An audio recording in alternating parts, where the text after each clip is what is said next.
안녕하세요. 오늘은 좀 특별한 자료를 가져왔습니다. 1972년 4월 15일에 있었던 심행의 해설이라는 강연, 그 녹취록 발췌본인데요. 아, 네, 저도 봤습니다. 이게 불교적인 개념을 바탕으로 해서 우주나 신, 또 인간 존재의 목적 이런 것들을 다루죠. 맞아요. 내용이 상당히 깊어서 뭐랄까 복잡한 지도를 펼쳐보는 느낌이랄까요? 우주와 우리 자신 안에 길을 찾아가는 그런 여정 같기도 하고요. 네, 맞습니다. 이번 이야기를 통해서 삶의 근본적인 질문들에 대한 하나의 관점을 좀 접해볼 수 있을 것 같아요. 강연 내용 속 핵심 아이디어들 한번 같이 파헤쳐보죠. 좋습니다. 우선 그 강연자가 불교의 기본이라는 삼보에 귀하는 것부터 설명을 시작하더라고요. 네, 불은 깨달은 자, 부처님을 말하는 거고 법은 그 우지의 진리, 그러니까 다르마죠. 그리고 승은 조화로운 삶을 추구하는 공동체, 상가를 의미하고요. 여기서 다르마가 중요해 보이는데요. 이게 인간이 만든 게 아니라 자연에 원래 있는 보편적인 진리라고 강조하잖아요. 그렇죠. 그게 핵심입니다. 인간이 정한 규칙이 아니라 뭐랄까 우주 자체가 가진 법칙 같은 거예요. 그래서 해탈, 그러니까 고통이나 집착해서 벗어나는 거예요. 네, 해탈. 그게 뭐 특별한 사람, 뭐 승려나 신관 같은 그런 사람들에게만 가능한 게 아니라는 거죠. 모든 사람에게 평등하게 열려 있다. 네, 모든 존재에게요.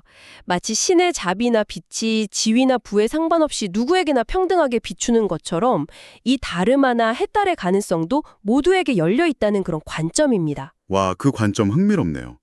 그리고 또 인상 깊었던 게 우주 자체를 하나의 거대한 생명체처럼 본다는 거였어요. 아, 네, 맞아요. 우주가 만물의 근원이고 또 그 안에서 모든 것들이 상호작용하면서 끊임없이 윤회한다고 보죠. 진짜 거대한 유기체처럼요. 심지어 이 우주에 의식이 존재하고 그 의식이 우주 전체를 지배한다고까지 설명하더라고요. 네, 그 개념이 확장돼서 우리가 사는 이 지구조차 신의 몸의 일부다, 뭐 하나의 세포 같은 거다, 이런 비유까지 나오죠. 세포라니 엄청난 스케일인데요. 그렇죠.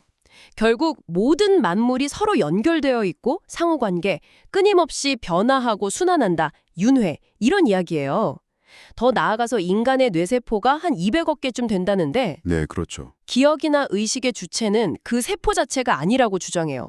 오히려 육체를 떠날 수도 있는 영원한 의식 또는 혼이 진짜 주체라는 거죠. 그건 정말 현대 과학으로는 아직 설명하기 어려운 영역이네요. 영적인 이야기군요. 맞습니다. 과학이 아직 파악하지 못하는 부분이라고 보는 거죠. 그렇다면 이 강연에 따르면요.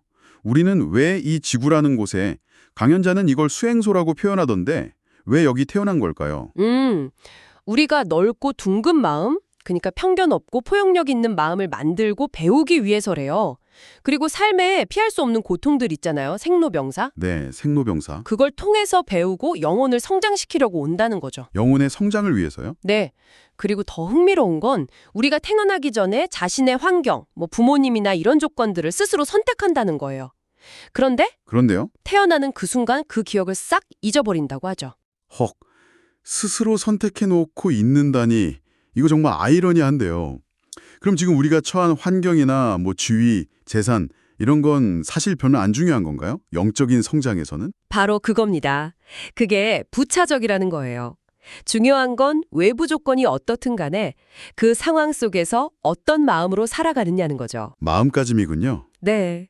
다른 사람 원망하거나 시기하지 않고 또 집착을 버리고 그리고 항상 감사하는 마음, 자비로운 마음, 사랑하는 마음을 유지하고 실천하는 것.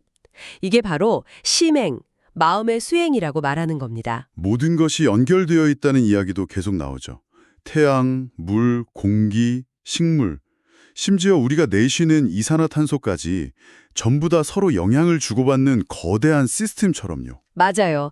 그 상호 연결성에 대한 이야기가 더 나아가서는 좀 놀라운 주장까지 이어지는데요.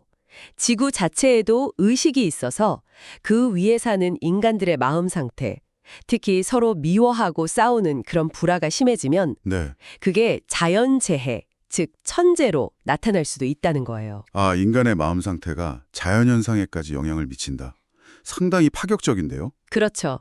그래서 자연과의 조화, 또 인간 사회 내에서의 조화가 정말 중요하다는 걸 시사하는 거죠. 모든 존재는 생명이고 에너지 덩어리니까 서로 존중하고 돕는 삶, 즉 공생이 필요하다는 메시지인 것 같아요. 와, 오늘 살펴보니 1972년 강연 내용. 정말 시간을 뛰어넘어서 우주와 인간, 의식에 대한 깊은 성찰을 담고 있네요. 우리가 모두 거대한 우주적 생명체의 일부이고 이 삶 자체가 영혼의 성장을 위한 여정이라는 메시지가 참 인상 깊게 다가옵니다. 네, 저도 이 강연의 핵심을 꼽으라면 역시 조화 그리고 감사가 아닐까 싶어요. 그 보편적인 진리, 다르마를 이해하려고 노력하고 모든 존재가 사실은 다 연결되어 있다는 걸 깨닫고 뭐랄까 어떤 환경에서도 좀 평온하고 자비로운 마음을 실천하려는 노력. 이게 강연자가 말하는 신명의 본질이겠죠?